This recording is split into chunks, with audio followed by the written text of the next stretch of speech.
Punjabi radio USA ਸੁਣ ਰਹੇ ਸਾਰੇ ਹੀ ਮਾਣਯੋਗ ਅਤੇ ਸਤਿਕਾਰਤ ਸਰੋਤਿਆਂ ਨੂੰ ਪੰਜਾਬੀ ਰੇਡੀਓ USA ਦੀ ਟੀਮ ਅਤੇ ਮੇਰੇ ਰਾਜਕਰਨਵੀਰ ਸਿੰਘ ਵੱਲੋਂ ਆਪ ਜੀ ਨੂੰ ਬਹੁਤ ਹੀ ਪਿਆਰ ਸਤਿਕਾਰ ਸਹਿਤ ਦੋਨੋਂ ਹੱਥ ਜੋੜ ਕੇ ਨਿੱਘੀ ਜਿਹੀ ਸਤਿ ਸ੍ਰੀ ਅਕਾਲ। ਸਭ ਨੂੰ ਜੀ ਇਹਨੂੰ ਆਖਦੇ ਹਾਂ ਸੋਤੇ ਪ੍ਰੋਗਰਾਮ ਖਬਰ ਤੇ ਨਜ਼ਰ ਦੇ ਵਿੱਚ ਆਪ ਸਭ ਦਾ ਨਿੱਘਾ ਸਵਾਗਤ ਹੈ। ਅੱਜ 12 ਜੁਲਾਈ ਦਿਨ ਮੰਗਲਵਾਰ ਤੇ ਸਾਡੇ ਨਾਲ ਸ਼ਾਮ ਦੇ ਖਬਰ ਤੇ ਨਜ਼ਰ ਪ੍ਰੋਗਰਾਮ ਦੇ ਵਿੱਚ ਜੁੜਦੇ ਨੇ ਚੰਡੀਗੜ੍ਹ ਸਟੂਡੀਓਜ਼ ਤੋਂ ਸੁਸ਼ੀਲ ਦਸਾਂਝ ਜੀ। ਸੁਸ਼ੀਲ ਜੀ ਨਿੱਘੀ ਜੀ ਨੂੰ ਪਿਆਰ ਭਰੀ ਸਤਿ ਸ੍ਰੀ ਅਕਾਲ। ਬਹੁਤ ਬਹੁਤ ਮਿਹਰਬਾਨੀ ਰਾਜ ਕਰਨਵੀਰ ਜੀ ਤੇ ਪੰਜਾਬੀ ਰੇਡੀਓ USA ਦੇ ਸਾਰੇ ਸਰੋਤਿਆਂ ਨੂੰ ਚੰਡੀਗੜ੍ਹ ਸਟੂਡੀਓ ਤੋਂ ਸੁਸ਼ੀਲ ਦਸਾਂਝ ਦੀ ਪਿਆਰ ਭਰੀ ਸਤਿ ਸ੍ਰੀ ਅਕਾਲ, ਆਦਾਬ ਤੇ ਨਮਸਕਾਰ। ਦੋਸਤੋ, ਜਿਵੇਂ ਤੁਹਾਨੂੰ ਪਤਾ ਹੈ ਕਿ ਅਸੀਂ ਅੱਜ ਦੇ ਦਿਨ ਖਬਰ ਤੇ ਨਜ਼ਰ ਪ੍ਰੋਗਰਾਮ 'ਚ ਤੁਹਾਡੇ ਨਾਲ ਜੁੜਦੇ ਹਾਂ। ਸਾਡਾ ਯਤਨ ਹੁੰਦਾ ਕਿ ਖਬਰਾਂ ਦੇ ਆਰ ਪਾਰ ਦੇਖਿਆ ਜਾਏ, ਕਿਉਂਕਿ ਕਈ ਵਾਰ ਬਹੁਤ ਸਾਰੀ ਖਬਰ ਅਸੀਂ ਪੜ੍ਹ ਲੈਂਦੇ ਹਾਂ, ਸੁਣ ਲੈਂਦੇ ਹਾਂ, ਪਰ ਉਹਦੇ ਅੰਦਰ ਪਏ ਸਾਰ ਤੱਤ ਬਾਰੇ ਬਹੁਤੀ ਜਾਣਕਾਰੀ ਕਈ ਵਾਰ ਨਹੀਂ ਹੁੰਦੀ। ਸੋ ਦੂਸਰੀ ਗੱਲ ਇਹ ਹੈ ਕਿ ਅਸੀਂ ਖਬਰ ਹੀ ਤੁਹਾਡੇ ਨਾਲ ਸਾਂਝੀ ਨਹੀਂ ਕਰਨੀ ਹੁੰਦੀ, ਅਸੀਂ ਖਬਰ ਦੀ ਥੋੜ੍ਹੀ ਬਹੁਤ ਚੀਰ ਫਾੜ ਵੀ ਕਰਨੀ ਹੁੰਦੀ ਹੈ ਤੇ ਖਾਸ ਤੌਰ ਦੇ ਉੱਤੇ ਲੋਕਾਂ ਦੇ ਐਂਗਲ ਤੋਂ। ਪੰਜਾਬੀ ਆਵਾਮ ਹੋਵੇ, ਚਾਹੇ ਹਿੰਦੁਸਤਾਨੀ ਆਵਾਮ ਹੋਵੇ, ਜਾਂ ਦੁਨੀਆ ਭਰ ਦਾ ਜਿਹੜਾ ਆਮ ਬੰਦਾ ਜੀ, ਉਹਦੇ ਨਜ਼ਰੀਏ ਤੋਂ ਉਹਦੇ ਕੀ ਹਿੱਤ ਵਿੱਚ ਹੈ, ਕੀ ਉਹਦੇ ਖਿਲਾਫ ਜਾਂਦਾ ਹੈ, ਇਹ ਸਾਰੀਆਂ ਚੀਜ਼ਾਂ ਨੂੰ ਦੇਖਦੇ ਹੋਏ ਸਾਡਾ ਯਤਨ ਰਹਿੰਦਾ ਕਿ ਤੁਹਾਡੇ ਤੱਕ ਇੱਕ ਸਹੀ ਅਪਰੋਚ ਦੇ ਨਾਲ ਆਪਣੀ ਗੱਲ ਰੱਖੀ ਜਾਏ। ਸੋ ਅੱਜ ਦਾ ਖਬਰ ਤੇ ਨਜ਼ਰ ਪ੍ਰੋਗਰਾਮ ਸ਼ੁਰੂ ਕਰਦੇ ਹਾਂ ਤੇ ਸਿਲਸਿਲਾ ਸ਼ੁਰੂ ਕਰਨਗੇ ਗੱਲਬਾਤ ਦਾ ਰਾਜ ਕਰਨਗੇ ਜੀ। ਪ੍ਰੋਗਰਾਮ ਸ਼ੁਰੂ ਕਰਨ ਤੋਂ ਪਹਿਲਾਂ ਸਾਡੇ ਅੱਜ ਦੇ ਸਪਾਂਸਰਸ ਉਹਨਾਂ ਦਾ ਧੰਨਵਾਦ ਕਰਨਾ ਚਾਹਾਂਗੇ। ਖਾਲਸਾ ਇੰਸ਼ੋਰੈਂਸ ਏਜੰਸੀ ਵਾਲੇ, ਜਿਨ੍ਹਾਂ ਦੇ ਕੋਲੋਂ ਤੁਸੀਂ ਹਰ ਤਰ੍ਹਾਂ ਦੀ ਇੰਸ਼ੋਰੈਂਸ ਕਰਵਾ ਸਕਦੇ ਹੋ। ਜੇਕਰ ਤੁਸੀਂ AARP ਦੇ ਮੈਂਬਰ ਹੋ, ਤੁਹਾਡਾ ਰੈਕਡ ਕਲੀਨ ਆ ਅਤੇ ਤੁਸੀਂ ਹੋਮ ਅਤੇ ਆਟੋ ਇੰਸ਼ੋਰੈਂਸ ਦੇ ਵਿੱਚ 30 ਤੋਂ 40% ਤੱਕ ਦਾ ਡਿਸਕਾਊਂਟ ਲੈ ਸਕਦੇ ਹੋ। ਇਸ ਦੇ ਬਾਰੇ ਪਤਾ ਕਰਨ ਲਈ ਇਸ ਦੇ ਨਾਲ ਨਾਲ ਖਾਲਸਾ ਇੰਸ਼ੋਰੈਂਸ ਵਾਲੇ ਘਰਾਂ ਦੀ, ਕਾਰਾਂ ਦੀ, life, taxi, commercial, gas station, liquor store, hotel, motel, shopping centre, apartment, restaurant, ਇਹਨਾਂ ਸਾਰਿਆਂ ਦੀ 100 ਤੋਂ ਵੱਧ ਰੇਟਡ ਕੰਪਨੀਜ਼ ਦੇ ਨਾਲ ਪੂਰੇ ਅਮਰੀਕਾ ਭਰ ਦੇ ਵਿੱਚ ਇੰਸ਼ੋਰੈਂਸ ਕਰਦੇ ਨੇ। ਇਹ ਕਿਸੇ ਵੀ ਤਰੀਕੇ ਦੀ ਇੰਸ਼ੋਰੈਂਸ ਦੇ ਬਾਰੇ ਜਾਣਕਾਰੀ ਲਈ ਇਹਨਾਂ ਨੂੰ ਕਾਲ ਕਰੋ 408 272 2500 4082722500। ਇਸ ਦੇ ਨਾਲ ਸੂਬੇਦਾਰ ਸੁਰਜੀਤ ਸਿੰਘ ਖੰਗੂੜਾ, ਗੁਰਦੀਪ ਸਿੰਘ ਵਿਰਦੀ, ਇਸ਼ਾਨਜੀਤ ਸਿੰਘ ਕਲੋਟੀ, ਸੁਰਿੰਦਰ ਕੌਰ ਧਾਮੀ, ਮੱਖਣ ਸਿੰਘ ਮਾਨ, ਬਲਦੇਵ ਸਿੰਘ ਢਾਲੀਵਾਲ, ਦਲਬੀਰ ਸਿੰਘ ਗਿੱਲ ਅਤੇ ਬਿੱਲਾ ਸੰਘੇੜਾ ਜੀ, ਇਹਨਾਂ ਸਾਰਿਆਂ ਦਾ ਧੰਨਵਾਦ। ਜੇਕਰ ਤੁਸੀਂ ਜਾਂ ਕੋਈ ਹੋਰ ਕਾਰੋਬਾਰ ਵੀ ਇਸ ਪ੍ਰੋਗਰਾਮ ਨੂੰ ਸਪਾਂਸਰ ਕਰਨਾ ਚਾਹੁੰਦੇ ਹੋਵੋ, ਸੰਪਰਕ ਕਰ ਸਕਦੇ ਹੋ ਨੰਬਰ 408 722 7698 4087227698 ਦੇ ਉੱਤੇ। ਗੱਲਬਾਤ ਦਾ ਸਿਲਸਿਲਾ ਸੁਸ਼ੀਲ ਜੀ ਆਪਾਂ ਪੰਜਾਬ ਦੀ ਸਿਆਸਤ ਤੋਂ ਹੀ ਕਰਦੇ ਹਾਂ। ਜਿਉਂ-ਜਿਉਂ ਇਲੈਕਸ਼ਨਾਂ ਚੋਣਾਂ ਨਜ਼ਦੀਕ ਆ ਰਹੀਆਂ, ਗਰਮਾ ਰਹੀ ਹੈ ਪੂਰੀ ਪੰਜਾਬ ਦੀ ਸਰਕਾਰ ਦੀ ਆਪਾਂ ਸ਼ੁਰੂਆਤ ਕਰਦੇ ਹਾਂ। ਸ਼੍ਰੋਮਣੀ ਅਕਾਲੀ ਦਲ ਭਾਜਪਾ ਦੀ ਸਰਕਾਰ, ਦਾਅਵੇ ਬਹੁਤ ਜਿਹੜੇ ਇਹਨਾਂ ਦੇ ਰਹਿੰਦੇ ਆ, ਖਾਸ ਕਰਕੇ ਵੀ ਅਸੀਂ ਪੰਜਾਬੀਆਂ ਦੀ ਜਿਹੜੀ ਸਰਕਾਰ ਆ, ਕਿਸਾਨਾਂ ਦੀ ਜਿਹੜੀ ਆ ਪਾਰਟੀਆਂ ਸੀ, ਖਾਸ ਕਰਕੇ ਜੇ ਸ਼੍ਰੋਮਣੀ ਅਕਾਲੀ ਦਲ ਦੀ ਗੱਲ ਕਰੀਏ, ਬਠਿੰਡੇ ਦੇ ਵਿੱਚ ਤਕਰੀਬਨ 800 ਦੇ ਕਰੀਬ ਜਿਹੜੇ ਆ ਕਿਸਾਨਾਂ ਨੂੰ ਗ੍ਰਿਫਤਾਰ ਕੀਤਾ ਗਿਆ। ਇਹ ਕਿਸ ਹਿਸਾਬ ਦੇ ਨਾਲ ਫਿਰ ਪੰਜਾਬੀਆਂ ਤੇ ਕਿਸਾਨਾਂ ਦੀ ਪਾਰਟੀ ਹੋਈ? ਪੰਜਾਬ ਦੇ ਵਿੱਚ ਬਹੁਤ ਥੋੜ੍ਹਾ ਸਮਾਂ ਰਹਿ ਗਿਆ ਚੋਣਾਂ ਦੇ ਵਿੱਚ, ਤੇ ਜ਼ਰੂਰੀ ਹੈ ਕਿ ਜਦੋਂ ਚੋਣਾਂ ਨੇੜੇ ਆਉਂਦੀਆਂ, ਵੱਖ-ਵੱਖ ਜਿਹੜੀਆਂ ਜਨਤਕ ਜਥੇਬੰਦੀਆਂ ਉਹ ਵੀ ਆਪਣੇ ਸੰਘਰਸ਼ਾਂ ਨੂੰ ਤੇਜ਼ ਕਰਦੀਆਂ। ਉਹਨਾਂ ਦਾ ਕਾਰਨ ਇਹ ਹੁੰਦਾ ਵੀ ਘੱਟੋ ਘੱਟ ਚੋਣਾਂ ਦੇ ਨੇੜੇ ਜਾ ਕੇ ਇਸ ਸਰਕਾਰ ਤੋਂ ਕੁੱਝ ਨਾ ਕੁੱਝ ਹਾਸਿਲ ਕਰ ਲਿਆ ਜਾਏ। ਚਾਹੇ ਮੁਲਾਜ਼ਮ ਜਥੇਬੰਦੀਆਂ, ਚਾਹੇ ਕਿਸਾਨਾਂ ਦੀਆਂ ਜਥੇਬੰਦੀਆਂ, ਚੋਣਾਂ ਦੇ ਨੇੜੇ ਆ ਕੇ ਉਹ ਵੀ ਜ਼ਿਆਦਾ ਐਕਟਿਵ ਹੁੰਦੀਆਂ। ਹੁਣ ਕਰਜ਼ ਮਾਫ਼ ਮਸਲਾ ਆ ਪਿਛਲੇ 9.5 ਸਾਲ ਤੋਂ ਜਦੋਂ ਤੋਂ ਇਹ ਸਰਕਾਰ ਹੈ, ਉਦੋਂ ਤੋਂ ਚੱਲ ਰਹੀ ਨਹੀਂ ਕਿ ਕਿਸਾਨ ਜਥੇਬੰਦੀਆਂ ਨੇ ਪਹਿਲਾਂ ਕਦੇ ਕੋਈ ਇਸ ਤਰ੍ਹਾਂ ਦਾ ਐਜੀਟੇਸ਼ਨ ਵਾਲਾ ਮਾਹੌਲ ਨਹੀਂ ਸਿਰਜਿਆ। ਤੁਹਾਨੂੰ ਯਾਦ ਹੋਏਗਾ ਕਿ ਲਗਾਤਾਰ 5 ਦਿਨ ਤੋਂ ਪੰਜਾਬ ਦੇ ਵਿੱਚ ਕਿਸਾਨਾਂ ਦਾ ਅੰਦੋਲਨ ਚੱਲ ਰਿਹਾ ਸੀ। ਜਦੋਂ ਅਚਾਨਕ ਸ਼੍ਰੀ ਗੁਰੂ ਗ੍ਰੰਥ ਸਾਹਿਬ ਜੀ ਦੀ ਬੇਅਦਬੀ ਦੀਆਂ ਘਟਨਾਵਾਂ ਆਈਆਂ ਤੇ ਕਿਸਾਨਾਂ ਦਾ ਉਹ ਅੰਦੋਲਨ ਜਿਹੜਾ ਇੱਕ ਕਿਸਮ ਦਾ ਠੱਪ ਕਰ ਦਿੱਤਾ ਗਿਆ। ਉਹ ਸਾਰੇ ਮਸਲੇ ਨਵੇਂ ਪੈਦਾ ਕਰ ਦਿੱਤੇ ਗਏ। ਅੱਜ ਫਿਰ ਤੋਂ ਕਿਸਾਨ ਕਰਜ਼ੇ ਦੀ ਮਾਫ਼ ਤੇ ਆਪਣੀਆਂ ਫਸਲਾਂ ਲਈ ਬਿਹਤਰ ਕੀਮਤ ਲੈਣ ਨੂੰ ਲੈ ਕੇ ਵੱਖ-ਵੱਖ ਇਲਾਕਿਆਂ ਦੇ ਵਿੱਚ ਸੰਘਰਸ਼ ਦੇ ਮੈਦਾਨ 'ਚ ਨੇ ਜੀ। 50 ਦਿਨ ਤੋਂ ਬਠਿੰਡੇ 'ਚ ਲਗਾਤਾਰ ਕਿਸਾਨ ਧਰਨੇ ਤੇ ਬੈਠੇ ਆ ਤੇ ਇੱਕ ਸਟੇਟ ਲੈਵਲ ਦਾ ਧਰਨਾ ਲਾਉਣਾ ਸੀ, ਪਰ ਸਾਰਾ ਬਠਿੰਡਾ ਕੱਲ ਸੀਲ ਕਰ ਦਿੱਤਾ। ਪੁਲਿਸ ਨੂੰ ਕਹਿ ਦਿੱਤਾ ਗਿਆ ਕਿ ਕਿਸਾਨ ਜਿਹੜੇ ਆ ਉਹ ਸਟੇਟ ਲੈਵਲ ਦਾ ਧਰਨਾ ਨਾ ਲਾ ਸਕਣ। ਸਾਰੇ ਰਸਤੇ ਜਿਹੜੇ ਆ ਉਹ ਰੋਕ ਦਿੱਤੇ ਗਏ। ਕਿਸਾਨਾਂ ਨੂੰ ਸ਼ਹਿਰ ਦੇ ਅੰਦਰ ਦਾਖਲ ਹੋਣ ਤੋਂ ਪਹਿਲਾਂ ਹੀ ਗ੍ਰਿਫਤਾਰ ਕਰ ਲਿਆ ਗਿਆ। ਬਹੁਤ ਸਾਰੇ ਥਾਵਾਂ ਤੇ ਕਿਸਾਨਾਂ ਦੇ ਨਾਲ ਕੁਟਾਈ ਵੀ ਪੁਲਿਸ ਨੇ ਕੀਤੀ, ਧੱਕਾ ਮੁੱਕੀ ਵੀ ਹੋਈ ਤੇ ਰਾਮਪੁਰਾ ਦੇ ਵਿੱਚ ਕਿਸਾਨਾਂ ਨੂੰ ਰੋਕਣ ਵਾਸਤੇ ਬਕਾਇਦਾ ਹੰਝੂ ਗੈਸ ਦੇ ਗੋਲੇ ਛੱਡੇ ਗਏ। ਉਸ ਤੋਂ ਬਾਅਦ ਕਿਸਾਨਾਂ ਨੇ ਰਾਮਪੁਰਾ ਬਰਨਾਲਾ ਰੋਡ ਜਾਮ ਕਰ ਦਿੱਤਾ ਫਿਰ ਜਿੱਦਾਂ ਤੁਸੀਂ ਦੱਸਿਆ ਕਿ 800 ਦੇ ਨੇੜੇ ਤੇੜੇ ਕਿਸਾਨ ਜਿਹੜੇ ਗ੍ਰਿਫਤਾਰ ਕੀਤੇ ਗਏ ਤੇ ਗ੍ਰਿਫਤਾਰ ਕਿਸਾਨ ਜਿਹੜੇ ਬਾਅਦ ਵਿੱਚ ਛੱਡ ਵੀ ਦਿੱਤੇ ਗਏ, ਪਰ 13 ਕਿਸਾਨ ਲੀਡਰ ਜਿਹੜੇ ਆ ਉਹਨਾਂ ਦੇ ਘਰਾਂ ਤੇ ਛਾਪੇ ਮਾਰੇ ਗਏ ਲੱਭਣ ਵਾਸਤੇ ਤੇ ਇੱਕ ਕਿਸਾਨ ਆਗੂ ਨੂੰ ਗ੍ਰਿਫਤਾਰ ਕੀਤਾ ਗਿਆ। ਹੁਣ ਮਸਲਾ ਇਹ ਹੈ ਕਿ ਕੌਣ ਨੇ ਕਿਸਾਨ, ਕੌਣ ਨੇ ਕਿਸਾਨ? ਕੀ ਕੋਈ ਐਂਟੀ ਸਟੇਟ ਐਕਟੀਵਿਟੀਜ਼ ਦੇ ਵਿੱਚ ਰੁੱਝੇ ਹੋਏ ਨੇ, ਜਾਂ ਕੋਈ ਕਿਸਾਨ ਜੇ ਜਾਮ ਲਾਉਂਦੇ ਨੇ, ਧਰਨਾ ਲਾਉਂਦੇ ਨੇ, ਮੁਜ਼ਾਹਰਾ ਕਰਦੇ ਨੇ, ਕੀ ਉਹ ਪੰਜਾਬ ਦੇ ਕਿਸਾਨ ਕੋਈ ਇਸ ਤਰ੍ਹਾਂ ਦੀ ਮੰਗ ਕਰ ਰਹੇ ਨੇ ਕਿ ਪੰਜਾਬ ਜਿਹੜਾ ਆ ਉਹ ਇੱਕ ਕਹਿ ਲਓ ਵੀ ਦੇਸ਼ ਦੇ ਅੰਦਰ ਜਿਸ ਤਰ੍ਹਾਂ ਦਾ ਮਾਹੌਲ ਚੱਲ ਰਿਹਾ, ਜਿੱਦਾਂ ਕਸ਼ਮੀਰ ਦੇ ਹਾਲਾਤ ਹੈ, ਵੀ ਪੰਜਾਬ ਨੂੰ ਇੱਕ ਵੱਖਰੇ ਕਹਿ ਲਓ ਵੀ ਤਰੀਕੇ ਦੇ ਨਾਲ ਟ੍ਰੀਟ ਕੀਤਾ ਜਾਏ। ਇਹ ਕਿਸਾਨ ਤਾਂ ਸਧਾਰਨ ਮੰਗ ਕਰ ਰਹੇ ਨੇ ਕਿ ਭਾਈ ਸਾਡੀਆਂ ਜਿਹੜੀਆਂ ਜਿਣਸਾਂ ਆ ਇਹਦੀ ਜਿੰਨੀ ਲਾਗਤ ਲੱਗਦੀ ਹੈ ਉਹਦੇ ਮੁਤਾਬਕ ਸਾਨੂੰ ਇਹਦੀ ਕੀਮਤ ਨਹੀਂ ਮਿਲਦੀ ਜੀ। ਸਾਡੇ ਖੇਤ ਵਿੱਚੋਂ ਚੁੱਕਿਆ 2 ਰੁਪਏ ਕਿਲੋ ਟਮਾਟਰ ਤੇ ਮੰਡੀ 'ਚ ਜਾ ਕੇ ਉਹ 70 ਰੁਪਏ ਕਿਲੋ ਵਿਕਦਾ ਹੈ ਤੇ ਵਿਚਾਰੇ ਜਿਹੜੇ 68 ਰੁਪਏ ਉਹ ਕਿਹਦੇ ਆ? ਕਿਸਾਨ ਤਾਂ ਇੰਨੀ ਗੱਲ ਕਹਿੰਦੇ ਆ ਸੌਖੇ ਲਫ਼ਜ਼ਾਂ ਦੇ ਵਿੱਚ, ਭਾਈ ਸਾਨੂੰ 2 ਰੁਪਏ ਟਮਾਟਰ ਜਿਹੜਾ ਤੁਸੀਂ ਚੱਕ ਰਹੇ ਆ, ਜੇ ਤੁਸੀਂ 70 ਰੁਪਏ ਕਿਲੋ ਵੇਚਣਾ ਹੈ ਤੇ ਸਾਨੂੰ ਭਾਈ ਘੱਟੋ ਘੱਟ 15 ਰੁਪਏ ਤਾਂ ਦੇ ਦਿਓ ਉਹਦੇ। ਇਹੀ ਕਹਿੰਦੇ ਕਿਸਾਨ, ਭਾਈ ਜਿੰਨੀ ਲਾਗਤ ਸਾਡੀ ਲੱਗੀ ਹੈ ਉਹਦੇ ਨੇੜੇ ਤੇੜੇ ਤਾਂ ਦੇ ਦਿਓ। ਅੱਜ ਕਿਸਾਨ ਨੂੰ ਭਿਖਾਰੀ ਬਣਾ ਕੇ ਰੱਖ ਦਿੱਤਾ ਗਿਆ ਪੰਜਾਬ ਦਾ ਕਿਸਾਨ। ਜਿੰਨੀ ਲਾਗਤ ਬੜੀ ਤੇਜ਼ੀ ਨਾਲ ਵੱਧ ਰਹੀ ਹੈ ਤੇ ਕੀਮਤ ਜਿਹੜੀ ਆ ਉਹਦਾ ਇੱਕੋ ਇੱਕ ਤਰੀਕਾ ਵਧਾਉਣ ਦਾ, ਹਰ ਸਾਲ ਜੀ ਜਿਹੜੀ ਘੱਟੋ ਘੱਟ ਸਹਾਇਕ ਕੀਮਤ 50 ਰੁਪਏ ਵਧਾ ਦਿੰਦੇ ਆ। ਚਾਹੇ ਯੂਪੀ ਦੀ ਗਵਰਨਮੈਂਟ ਰਹੀ ਹੈ, ਚਾਹੇ ਹੁਣ ਐਨਡੀਏ ਦੀ ਗਵਰਨਮੈਂਟ ਹੈ, ਤੁਸੀਂ ਪਿਛਲਾ 10 ਸਾਲ ਦਾ ਰਿਕਾਰਡ ਚੱਕ ਕੇ ਦੇਖ ਲਓ। ਹਰ ਸਾਲ ਹੀ ਕਣਕ ਦੀ ਜੀ ਕੀਮਤ 50 ਰੁਪਏ ਕੁਇੰਟਲ ਵਧਾਤੀ, 50 ਰੁਪਏ ਕੁਇੰਟਲ ਵਧਾ ਦਿੱਤੀ ਕਣਕ ਦੀ ਕੀਮਤ 50 ਰੁਪਏ ਕੁਇੰਟਲ। ਤੇ ਉਹ ਇੱਕ ਸਾਲ ਦੇ ਵਿੱਚ ਲਾਗਤ ਕਿੰਨੀ ਵੱਧ ਗਈ ਉਹਦਾ ਕੋਈ ਹਿਸਾਬ ਕਿਤਾਬ ਹੀ ਨਹੀਂ। ਫਿਰ ਕੀਟਨਾਸ਼ਕ ਜਿਹੜੇ ਆ ਐਡੇ ਵੱਡੇ ਪੱਧਰ ਦੇ ਉੱਤੇ ਮਾਰਕੀਟ ਦੇ ਵਿੱਚ ਸੁੱਟ ਦਿੱਤੇ ਗਏ ਆ। ਕਿਸਾਨ ਨਾ ਚਾਹੁੰਦਾ ਹੋਇਆ ਵੀ ਕੀਟਨਾਸ਼ਕ ਵਰਤਦਾ, ਫਸਲ ਦੀ ਜਿਹੜੀ ਜਿਣਸ ਜਿਹੜੀ ਆਪਣੀ ਉਹਦੀ ਪ੍ਰੋਡਕਸ਼ਨ ਵਧਾਉਣ ਵਾਸਤੇ।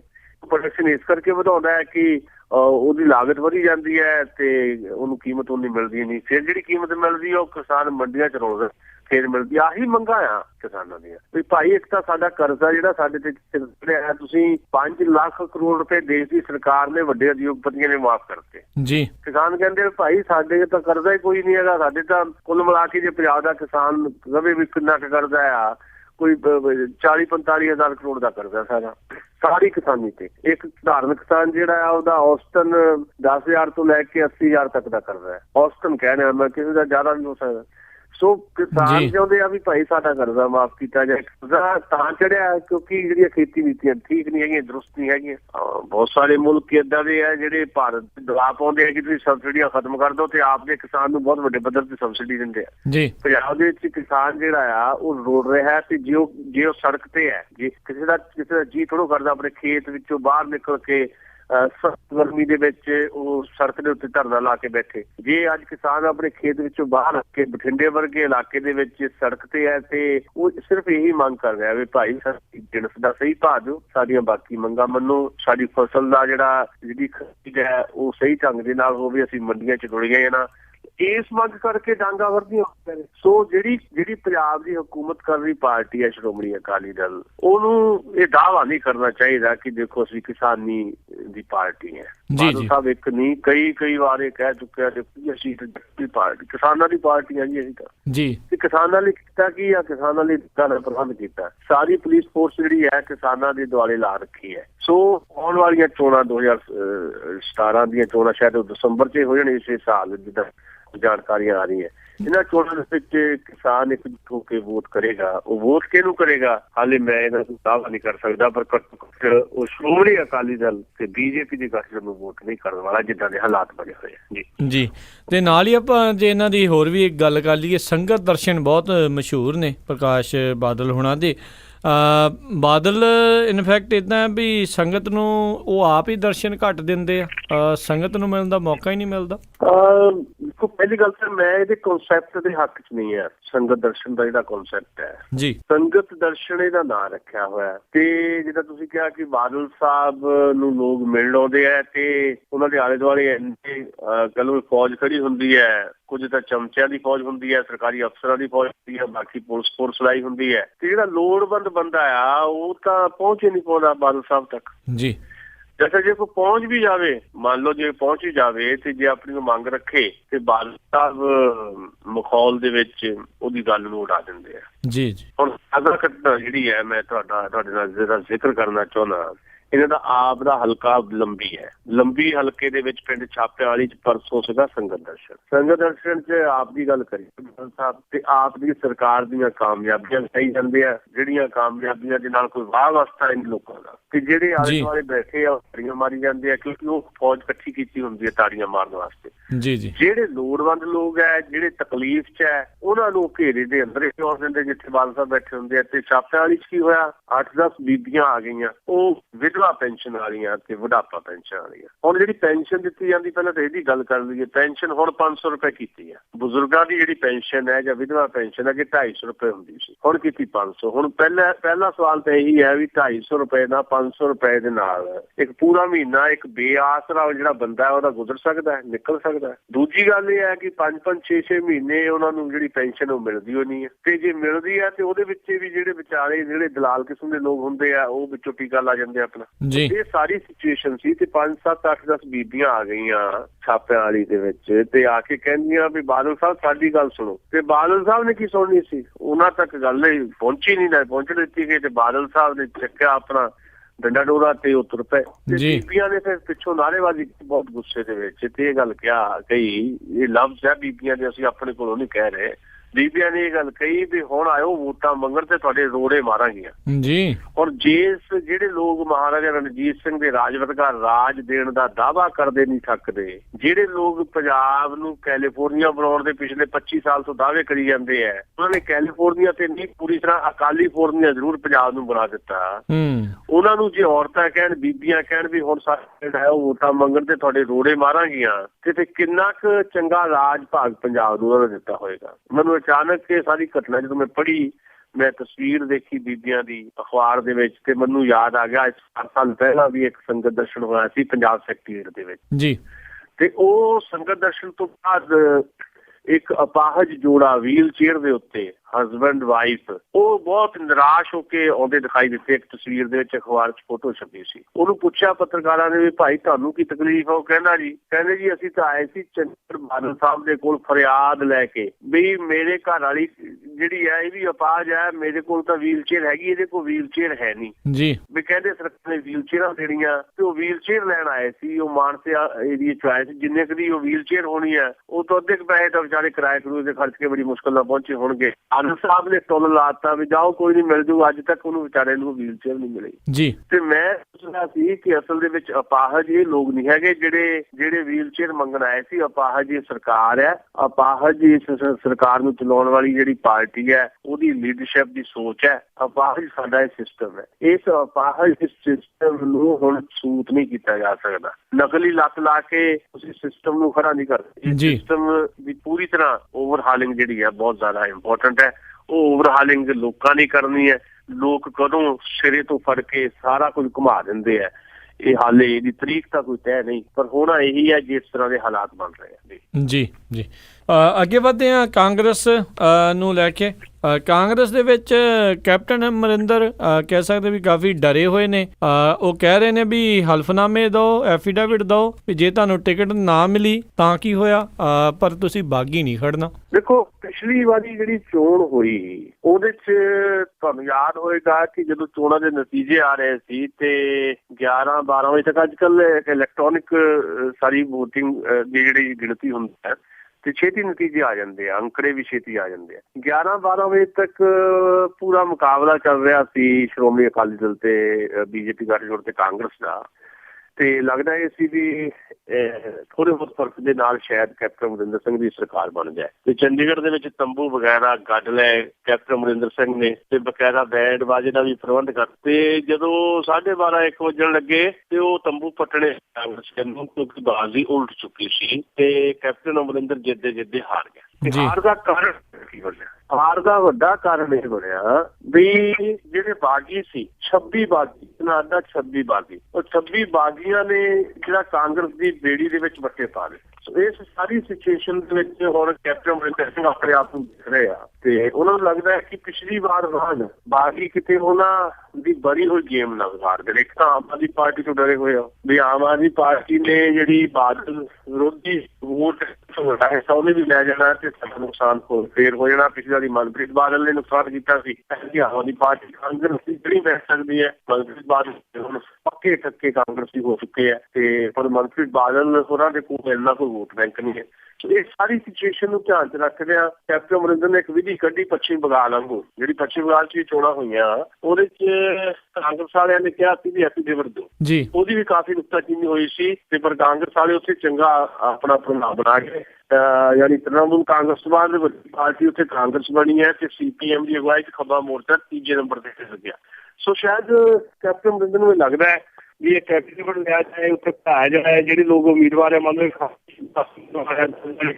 ਕਹਿੰਦੇ ਵੀ ਸੀਗੀ ਇੱਕ ਨੂੰ ਮਿਲਣੀ ਆ। ਸੋ ਇਹ ਕਹਿ ਕੇ ਐਫੀਡੇਵਿਟ ਲੈ ਕੇ ਉੱਥੇ ਲਿਖਾਇਆ ਜਾ ਰਿਹਾ ਹੈ, 100 ਪੱਤਰ ਲਿਆ ਜਾ ਰਿਹਾ ਵੀ ਭਾਈ ਜੀ ਮੈਨੂੰ ਟਿਕਟ ਨਹੀਂ ਮਿਲੀ, ਮੈਂ ਤਨਦੇਹੀਨਾ ਕਾਂਗਰਸ ਦਾ ਜਿਹੜਾ ਵੀ ਉਮੀਦਵਾਰ ਹੋਊਗਾ ਉਹਦੇ ਪੱਖ ਪ੍ਰਚਾਰ ਕਰੂੰਗਾ, ਮੈਂ ਬਾਗੀ ਨਹੀਂ ਹੁੰਦਾ। ਜੇ ਬਾਗੀ ਹੋ ਜਾਏਗਾ ਫਿਰ 6 ਸਾਲ ਦੇ ਕੱਢਿਆ ਜਾਊਗਾ ਜੀ। ਜੇ ਨਹੀਂ ਬਾਗੀ ਹੁੰਦਾ ਤੇ ਜਿਹੜਾ ਬੰਦਾ ਉੱਥੋਂ ਉਮੀਦਵਾਰ ਹੈ ਉਹਦੇ ਹੱਕ 'ਚ ਜੇ ਜਿਹੜੇ ਬਾਕੀ ਉਮੀਦਵਾਰ ਲੱਗ ਜਾਂਦੇ ਆ ਤੇ ਉਹਨੂੰ ਚੇਅਰਮੈਨ ਕਿਸੇ ਬੋਰਡ ਦਾ ਕਿਸੇ ਹੋਰ ਥਾਂ ਦੇ ਉੱਤੇ ਕੋਈ ਨਾ ਕੋਈ ਦੇ ਵਿੱਚ ਹਿੱਸੇਦਾਰੀ ਦੇਣ ਦਾ ਵਾਅਦਾ ਕਰ ਰਹੇ ਨੇ ਕੈਪਟਨ ਅਮਰਿੰਦਰ ਸਿੰਘ। ਓਵਰਆਲ ਤੁਸੀਂ ਕਹਿ ਸਕਦੇ ਹੋ ਕਿ ਇੱਕ ਡਰ ਇੱਕ ਖੌਫ ਬੈਠਾ ਹੋਇਆ ਵੀ ਕਿਤੇ ਬਾਗੀ ਇਸ ਵਾਰ ਵੀ ਖੇਡ ਵਿਗਾੜ ਨਾ ਦੇਣ। ਇਸ ਕੇ 100 ਪੱਤਰ ਲਏ ਜਾ ਰਹੇ ਨੇ।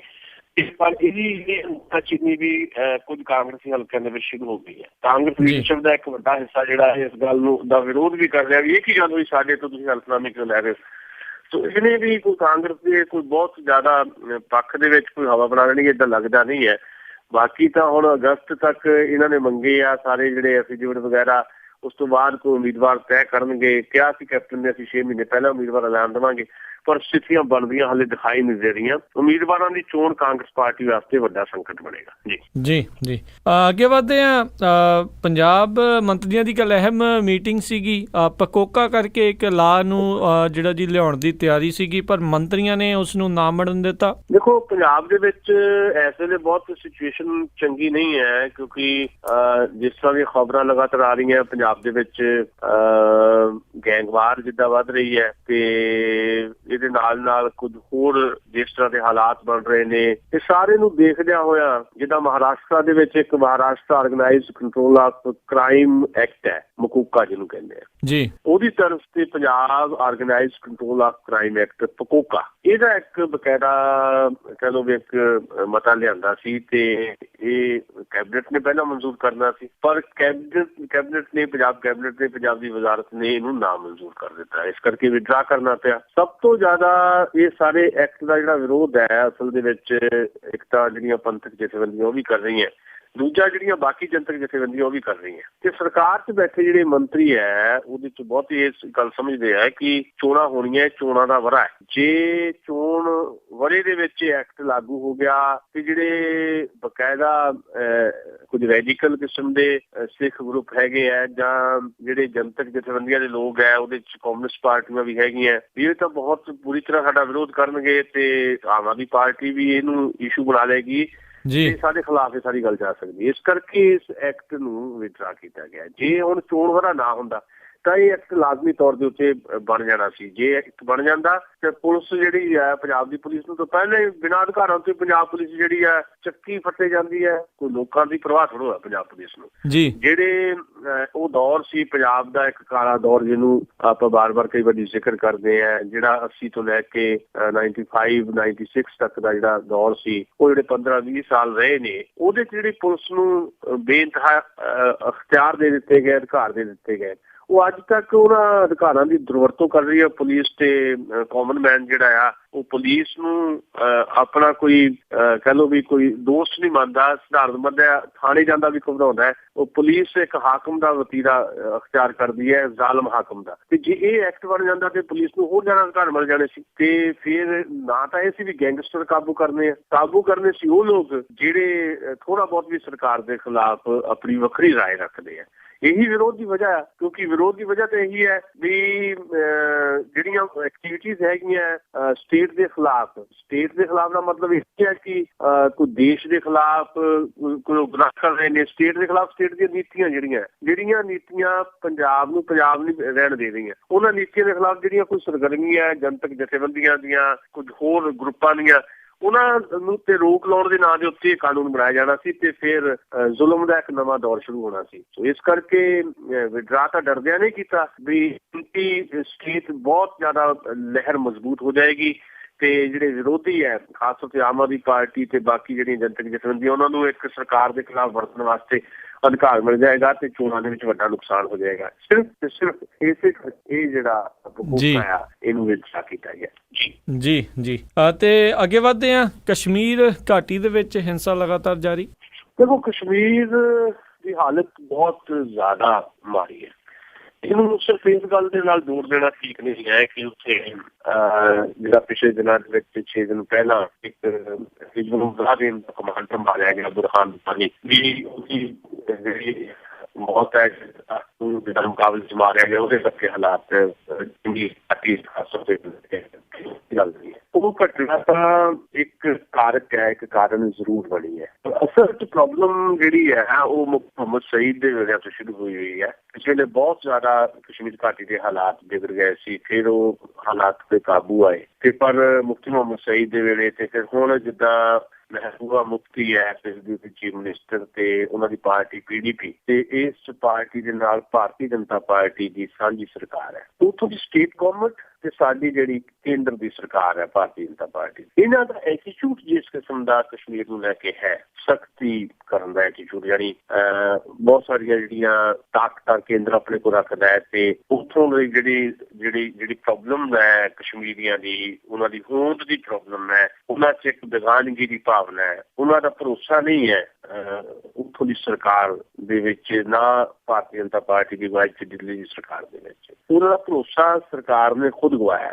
ਇਸ ਵੇਲੇ ਕਸ਼ਮੀਰ ਘਾਟੀ ਤੇ ਜੰਮੂ ਇੱਕੋ ਹੀ ਸੂਬਾ ਹੋਣ ਦੇ ਬਾਵਜੂਦ ਵੀ ਬਿਲਕੁਲ ਵੱਖਰੇ ਖੜੇ ਦਿਖਾਈ ਦੇ ਰਹੇ ਆ। ਲੋੜ ਇਹ ਹੈ ਕਿ ਉੱਥੇ ਜਿਹੜਾ ਕਸ਼ਮੀਰੀ ਨੌਜਵਾਨ ਹੈ ਉਹਨੂੰ ਇਹ ਅਹਿਸਾਸ ਕਰਾਇਆ ਜਾ ਸਕੇ ਕਿ ਤੇਰੀ ਆਪਣੀ ਇੱਕ ਹੋਂਦ ਹੈ, ਤੂੰ ਇਸ ਦੇਸ਼ ਦਾ ਹਿੱਸਾ ਹੈ। ਉਹ ਆਪਣੇ ਆਪ ਨੂੰ ਇਸ ਦੇਸ਼ ਦਾ ਹਿੱਸਾ ਨਹੀਂ ਮੰਨਣ ਨੂੰ ਤਿਆਰ, ਕਿਉਂਕਿ ਨਾ ਤਾਂ ਉਹਨਾਂ ਵਾਸਤੇ ਰੁਜ਼ਗਾਰ ਦਾ ਪ੍ਰਬੰਧ ਹੈ, ਕੋਈ ਰੁਜ਼ਗਾਰ ਨਹੀਂ ਹੈ। ਦੂਜੀ ਗੱਲ ਇਹ ਹੈ ਕਿ ਸਟੇਟ ਦੇ ਜਿਹੜੇ ਸੋਰਸਿਸ ਹੈ ਉਹ ਬਿਲਕੁਲ ਸੀਮਿਤ ਕਰ ਦਿੱਤੇ ਗਏ, ਕਿਉਂਕਿ ਸਾਰਾ ਸਟੇਟ ਜਿਹੜੀ ਆ ਜੰਮੂ ਕਸ਼ਮੀਰ ਉਹ ਸੈਲਾਨੀ ਉਦਯੋਗ ਤੇ ਖੜੀ ਹੋਈ ਹੈ। ਸੈਰ ਸਪਾਟਾ ਜਿਹੜੀ ਇੰਡਸਟਰੀ ਹੈ ਉਹ ਬਿਲਕੁਲ ਤਬਾਹ ਹੋ ਗਈ ਹੈ ਤੇ ਕੰਮ ਰੁਜ਼ਗਾਰ ਕੋਈ ਹੈ ਨਹੀਂ ਤੇ ਜਿਹੜੀਆਂ ਸੁਰੱਖਿਆ ਫੋਰਸਿਸ ਹੈਗੀ ਆ ਉਹਨਾਂ ਦੀ ਕਹਿੰਦੇ ਵੀ ਨਫਰੀ ਲਗਾਤਾਰ ਵਧਾਈ ਗਈ ਹੈ। ਸਾਰਾ ਕੁਝ ਆਰਮੀ ਦੇ ਹਵਾਲੇ ਕਰ ਦਿੱਤਾ ਗਿਆ ਤੇ ਜਿੰਨੀ ਦੇਰ ਤੱਕ ਮਸਲੇ ਜਿਹੜੇ ਆ ਉਹਨਾਂ ਨੂੰ ਤੁਸੀਂ ਸਹੀ ਤਰੀਕੇ ਦੇ ਨਾਲ ਸੁਲਝਾਉਣ ਦੀ ਜਿਹੜੀ ਤੁਹਾਡੇ ਕੋਲ ਕਾਰਗਰ ਤੇ ਵਿਗਿਆਨਕ ਵਿਧੀ ਨਹੀਂ ਹੈ ਤੇ ਤੁਸੀਂ ਸਿਰਫ ਇਹੀ ਸਮਝੋ ਕਿ ਅਸੀਂ ਆਰਮੀ ਦੇ ਸਿਰ ਦੇ ਉੱਤੇ ਸਭ ਕੁਝ ਕੰਟਰੋਲ ਕਰ ਲੈਣਾ।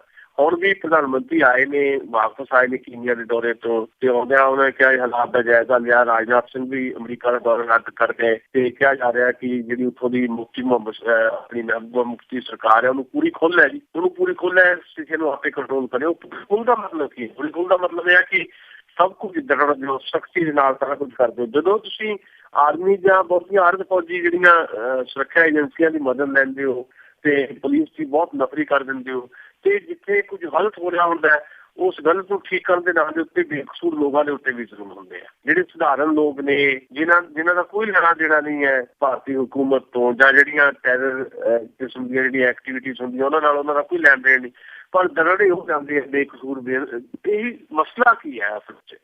ਮੈਂ ਪੰਜਾਬ ਦੇ ਹਵਾਲੇ ਨਾਲ ਹੀ ਬਿਲਕੁਲ ਛੋਟੀ ਜਿਹੀ ਇਹ ਗੱਲ ਕਰਾਂ ਤੇ MC ਭਾਰਦਵਾਜ ਸਾਡੇ ਇੱਕ ਬਹੁਤ ਵਧੀਆ ਲੇਖਕ ਹੋਏ ਤੌਰ ਤੇ ਨਹੀਂ, ਉਹਨਾਂ ਦੇ ਆਰਟੀਕਲ ਕਈ ਵਾਰ ਅਜੀਤ ਅਖਬਾਰ ਛਪਦੇ ਹੁੰਦੇ ਸੀ ਤੇ ਬੰਬ ਜਾਂ ਰੁਟੀਨਾ ਦਾ ਇੱਕ ਕਨਸੈਪਟ ਉਹਨਾਂ ਦਾ ਮੈਂ ਪੜ੍ਹਿਆ ਸੀ, ਉਹਦੇ ਚੋਂ ਜ਼ਿਕਰ ਕਰਦੇ ਸੀ ਵੀ ਜਦੋਂ ਪੰਜਾਬ ਦੀ ਗੱਲ ਆਪਾਂ ਕਰਦੇ ਹਾਂ ਜਦੋਂ ਪੰਜਾਬ ਦੇ ਹਾਲਾਤ ਮਾੜੇ ਸੀ ਵੀ ਮਸਲਾ ਕੀ ਹੈ, ਪੰਜਾਬ ਦਾ ਰੌਲਾ ਕੀ? ਪੰਜਾਬ ਦਾ ਰੌਲਾ ਇਹ ਹੈ, ਬੜੇ ਸੌਖੇ ਲਫ਼ਜ਼ਾਂ ਚ ਉਹਨਾਂ ਨੇ ਸਮਝਾਇਆ ਵੀ ਜਿਹੜੀ ਨੂੰਹ ਆ ਘਰ ਦੀ ਨੂੰਹ ਉਹ ਇਹ ਸੋਚਦੀ ਹੈ ਭਾਈ ਘਰ ਦੇ ਸਾਰੇ ਕੰਮ ਤਾਂ ਮੈਂ ਕਰਾਂ, ਪੱਠੇ ਦੱਥੇ ਤੋਂ ਲੈ ਕੇ ਘਰ ਦਾ ਰੋਟੀ ਤੋਂ ਸਾਰਾ ਕੁਝ ਧਾਰਾਂ ਚੋਂ ਐਵਰੀਥਿੰਗ ਦੀ ਸਫਾਈ ਤੋਂ ਲੈ ਕੇ ਹਰ ਕੰਮ ਤਾਂ ਮੈਂ ਕਰਾਂ ਤੇ ਪੈਸੇ ਕਮਾ ਕੇ ਲਿਆਵੇ ਮੇਰਾ ਨੱਥੂ ਰਾਮ ਜਿਹੜਾ ਮੇਰਾ ਘਰ ਵਾਲਾ ਆ ਤੇ ਚਾਬੀ ਘਰ ਦੀ ਮੇਰੀ ਮਾਂ ਸਾਰੀ ਦੇ ਕੁੱਲ ਬੰਨੀ ਫਿਰਦੀ ਹੈ, ਜਿਹੜੀ ਸੱਸ ਘਰ ਦੀਆਂ ਚਾਬੀਆਂ ਸੱਸ ਲੱਖ ਬੰਨੀ ਫਿਰਦੀ ਹੈ ਤੇ ਉਸ ਚਾਬੀਆਂ ਦੀ ਲੜਾਈ ਅਸਲ ਦੋਸਤੀ ਹੈ ਕਿ ਸਾਰਾ ਕੰਮ ਮੈਂ ਕਰਦੀ ਹੈ, ਘਰ ਦਾ ਖਰਚਾ ਮੇਰਾ ਘਰ ਵਾਲਾ ਕੰਮ ਕਰਕੇ ਚਲਾਉਂਦਾ ਤੇ ਘਰ ਦਾ ਸਾਰਾ ਕਹ ਲਓ ਵੀ ਝਾੜੂ ਤੋਂ ਲੈ ਕੇ ਰੋਟੀ ਟੁੱਕ ਤੱਕ ਸਾਰੇ ਕੰਮ ਮੇਰੇ ਹਿੱਸੇ,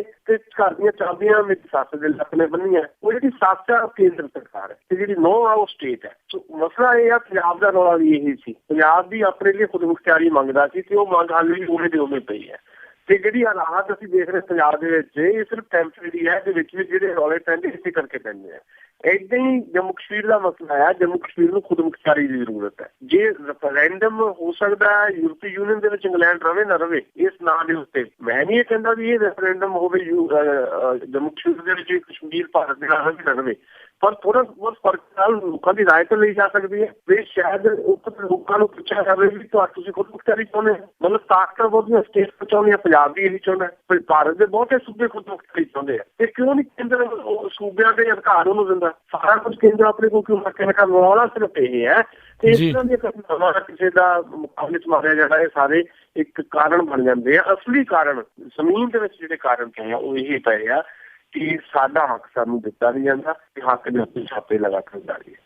ਜੀ ਤੇ ਜਾਂਦੇ ਸੁਸ਼ੀਲ ਜੀ ਆਪਾਂ ਗੱਲ ਕਰਦੇ ਹਾਂ ਯੂਪੀ ਦੇ ਵਿੱਚ ਰਾਜ ਬੱਬਰ ਹੁਣਾਂ ਨੂੰ ਕਾਂਗਰਸ ਦੇ ਪ੍ਰਧਾਨ ਦੀ ਕਮਾਨ। ਪ੍ਰਿਯੰਕਾ ਦਾ ਕਾਫੀ ਨਾਮ ਆ ਰਿਹਾ ਸੀ ਪਰ ਉਹ ਕਿਸੇ ਪਾਸੇ ਆਏ ਨਹੀਂ।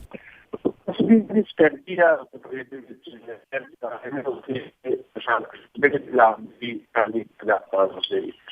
ਪੰਜਾਬ 'ਚ ਵੀ ਜਿਹੜਾ ਕਾਫੀ ਵਿਦ ਕੈਪਟਨ ਜਾਂ ਪੰਜਾਬ ਦਾ ਕੈਪਟਨ ਨਾਮ ਦੀ ਕੰਪੇਨ ਵਗੈਰਾ ਜਾਂ ਪੈਰਲਰ ਕਾਂਗਰਸ ਪਾਰਟੀ ਦੇ ਇੱਕ ਪੂਰੇ ਦਾ ਪੂਰਾ ਢਾਂਚਾ ਖੜਾ ਕੀਤਾ ਇੱਕ ਬਹੁਤ ਹੀ ਪ੍ਰੋਫੈਸ਼ਨਲ ਕਿਸਮ ਦੇ ਯੰਗਸਟਰ ਦਾ ਪ੍ਰਸ਼ਾਂਤ ਕਿਸ਼ੋਰ ਨੇ। ਏਦਾਂ ਹੀ ਉੱਤਰ ਪ੍ਰਦੇਸ਼ ਦੇ ਵਿੱਚ ਉਹ ਕਰ ਰਹੇ ਨੇ। ਉੱਤਰ ਪ੍ਰਦੇਸ਼ ਦੇ ਵਿੱਚ ਵੀ ਬਹੁਤ ਸਾਰੀਆਂ ਰਾਵਾਂ ਉਹਨਾਂ ਨੇ ਦਿੱਤੀਆਂ ਸੀ ਪ੍ਰਿਯੰਕਾ ਗਾਂਧੀ ਨੂੰ ਲੈ ਕੇ ਵੀ। ਈਵਨ ਉਹਨਾਂ ਨੇ ਇਹ ਵੀ ਰਾਏ ਦਿੱਤੀ ਸੀ ਵੀ ਪ੍ਰਿਯੰਕਾ ਗਾਂਧੀ ਨੂੰ ਤੁਸੀਂ ਚੀਫ ਮਿਨਿਸਟਰ ਦਾ ਕੈਂਡੀਡੇਟ ਐਲਾਨ ਦਿਓ ਉੱਤਰ ਪ੍ਰਦੇਸ਼ ਦੇ ਵਿੱਚ। ਪਰ ਉਹ ਗੱਲ ਤਾਂ ਭਾਵੇਂ ਨਹੀਂ ਮੰਨੀ ਗਈ, ਪਰ ਕਾਫੀ ਚੀਜ਼ਾਂ ਜਿਹੜੀਆਂ ਉਹਨਾਂ ਨੇ ਕੀਤੀਆਂ। ਹੁਣ ਰਾਜ ਬੱਬਰ ਨੂੰ ਵੀ ਅੱਗੇ ਲੈ ਕੇ ਆਉਣਾ as a president Uttar Pradesh ਦੀ ਕਾਂਗਰਸ ਦਾ, ਇਹ ਪ੍ਰਸ਼ਾਂਤ ਕਿਸ਼ੋਰ ਦੀ ਰਣਨੀਤੀ ਦਾ ਹਿੱਸਾ ਹੈ।